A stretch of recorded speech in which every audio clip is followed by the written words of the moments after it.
金灿荣有求于中国还摆谱。第一段，现在有五大矛盾。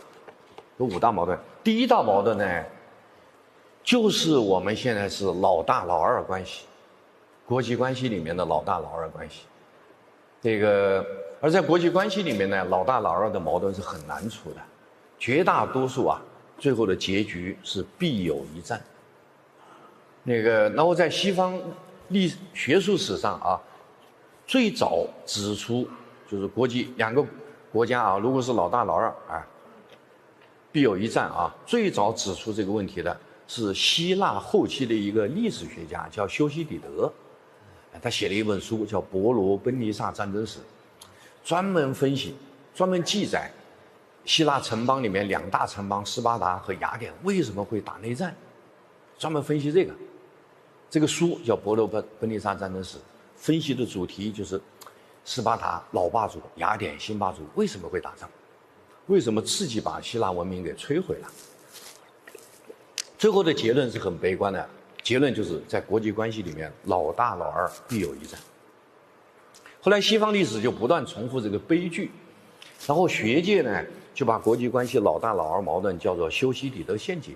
美国是1894年GDP 第一，你算算现在是不是他做老大，做世界老大已经124年了吧，126年了，对不对？他很有经验的。这个家伙是整老二的专业户，知道吧？1894年我们中国不是甲午被日本打败很惨的那年，这个家伙就跑到世界首位去了。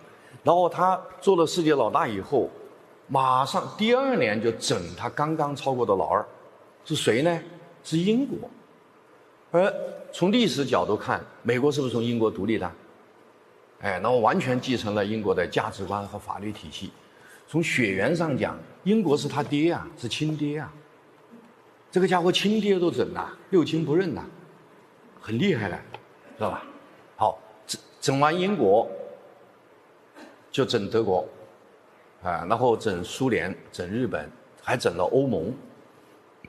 在我们之前，他整趴下5个老二，我们是第6个。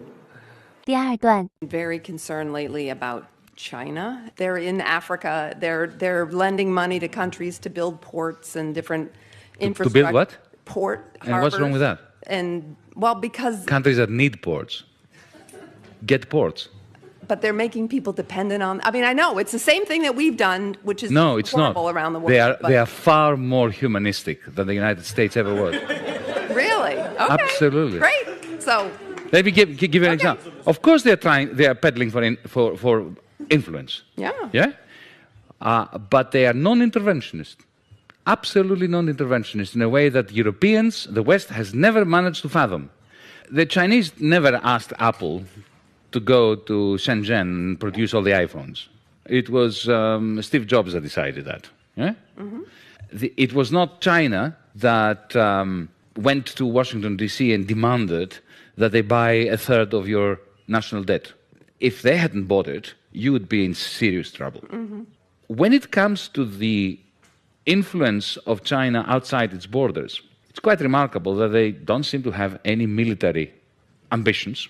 Instead of going into Africa with troops, colonially, destroying the country, killing people like the West has done for the last 100 years, what they did was they went to Addis Ababa and they said to the government, we can see you have problems with your infrastructure. We would like to build some new airports, upgrade your railway system, create a telephone system, and rebuild your roads.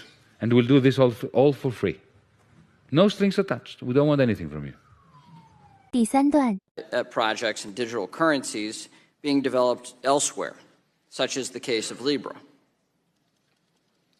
Well, Congressman, we have a lot of competition around the world. And you're right that over the last decade, pretty much all of the major internet platforms have been American companies with strong free expression values. And I just think that there's no guarantee that that is the state of the world going forward. Today, 6 of the top 10 companies are coming out of China. To Facebook. You see Alipay and WeChat Pay working. Why not just do a Facebook version of Alipay in order to level this? Congressman, I think you're right that they're certainly competing not just with us, but all of the American companies on this. Part of the infrastructure that they're building on is a lot more modern than some of what we would have to build on here. As soon as we put forward the white paper around the Libra project, China immediately announced a public-private partnership working with companies like that to extend the work that they had already done with Alipay into a digital. 第4段 Its rise has been remarkably peaceful in a way that the equivalent rise of the United States or indeed the UK, France, Germany and Japan was not. They all fought many wars of expansion. China has not. It has a different way of thinking born of a very different history.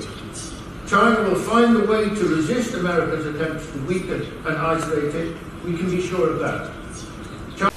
Averaging 9.5% for about 40 years.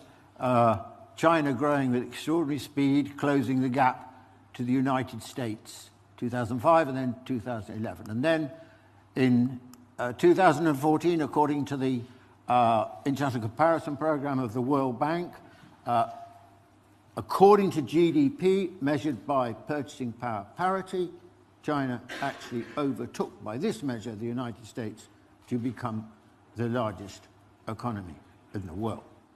This was a truly remarkable transformation in a remarkably short space of time. But it wasn't just the transformation of China.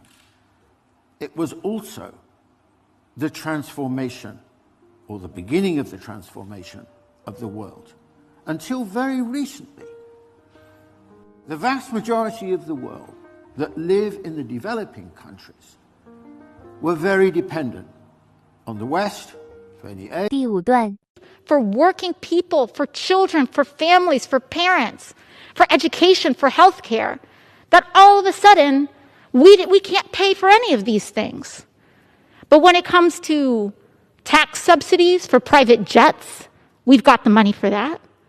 When it comes to the endless appropriation towards more and more military spending, when we aren't even technically in growing elements of war, according to some people, we have money for that. But we don't have money to feed our own kids. We don't have money to educate people. We don't have money to provide health care. But we have money for private jets. We have money for tax loopholes for yachts. We have money to incentivize stock buybacks. We have $1 billion. 第6段 y no, que gente muy trabajadora. Que es un país muy adelantado, son muy bonitas la población y que también es el mayor continente, mayor economía del mundo en estos momentos. China. Mi abuelo es chino. Mi abuelo es chino.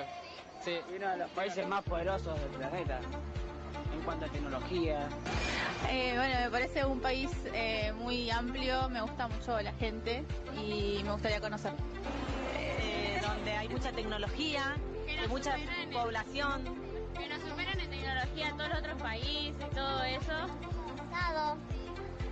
En comparación a otros países, ustedes tienen más tecnología avanzada que a comparación de Argentina. O sea, vos decís, es mucha comparación. El gran proveedor mundial. El gran proveedor mundial. Últimamente está influyendo mucho en la economía y la política, sobre todo. Así que creo que viene bien un equilibrio en lo que es las potencias.